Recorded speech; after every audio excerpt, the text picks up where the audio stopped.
Welcome to the daily Ahavas Yisrael.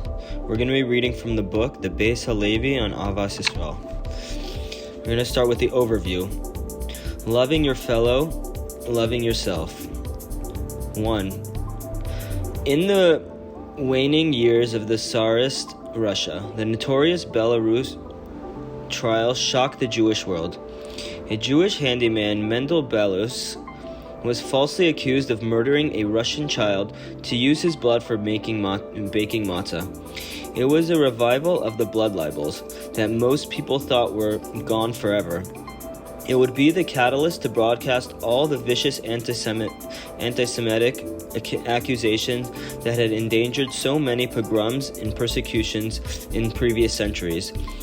The Gera Rebbe, Rav Avram Mordechai Alter, summoned many brilliant Torah scholars and assigned them to formulate responses to the anticipated accusations.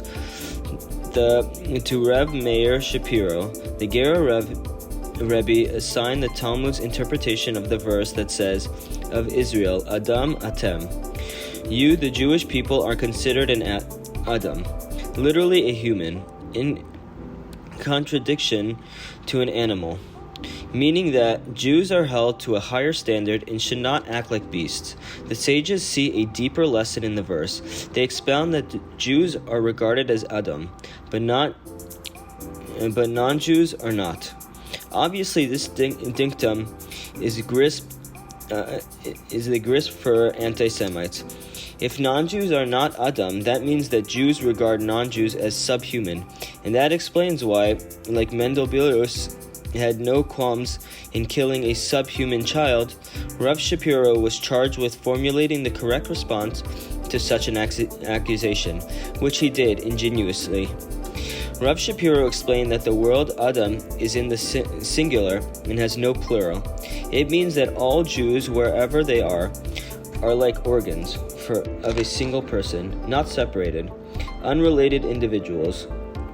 When a Jew in Russia is falsely accused of murdering and put on trial, that can cause his life. Jews living in security thousands of miles away share his pain, whatever their citizenship. When a man breaks his leg, his whole body suffers.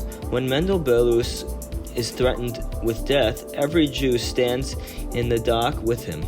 Anti-Semites everywhere will say that all Jews are evil and potential murderers. This is not true of other nationalities. If a prosecutor in New York accuses an Italian of racketeering, Italy does not shudder. Spaniards are not accused of dual loyalty, only Jews. But if a Jew is accused of murder, and all Jews quake, no, non-Jews are not subhuman. They, like Jews, are Hashem's handiwork. But they are all individuals, separate entities. Even when sharing the same abode, only we are one individual Adam. Even when separated by oceans and borders, this is the inner meaning of the commandment to love our fellow Jew like ourselves. They are not merely fellow citizens, but fellow organs of the entity called Israel. Beginning with the definition of our identity, let us delve into the commandment to love your fellow Jew as you love yourself. What is the nature of this love, and how must one express it?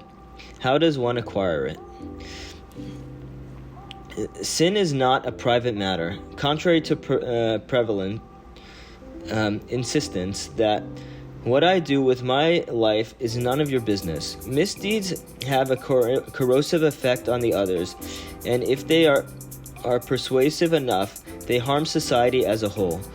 There are rapid diminishing numbers of countries where honesty is so ingrained in that inhabitants don't lock their cars or homes at night.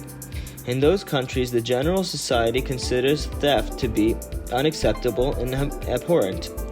It is unthinkable to burgle an unlocked property, and a wallet or a purse left on a bus is immediately given to the driver, who sees it that is returned to its owner. Many years ago, a struggling kollel fellow with a growing family managed to save and borrow enough money to buy a modest house, including some of the furnishments. His children were jumping on the bed, a favorite activity of energetic youngsters. When they found the package of money and valuables, obviously the previous owner had forgotten about it and couldn't remember where she had hid it. The new owner returned it, to the shock and joyous surprise of its owner, who never expected to see the hoard again. The Kollel younger man needed the money, but he had a greater need to do what a Jew is expected to do. Rav Moshe Feinstein assured him that he would not lose out, and today he is a wealthy and one of the major philanthropists in the Jewish world. In modern times, nearly everyone would agree that murder is unconceivable, but unfortunately, it is not uncommon. However, some sins are universally regarded as so detestable that no one would ever even think of committing them.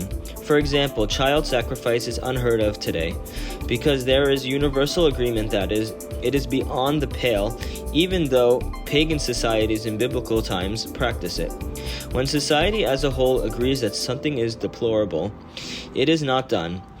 And conversely, when something is commonly done, even a small minority, it may be an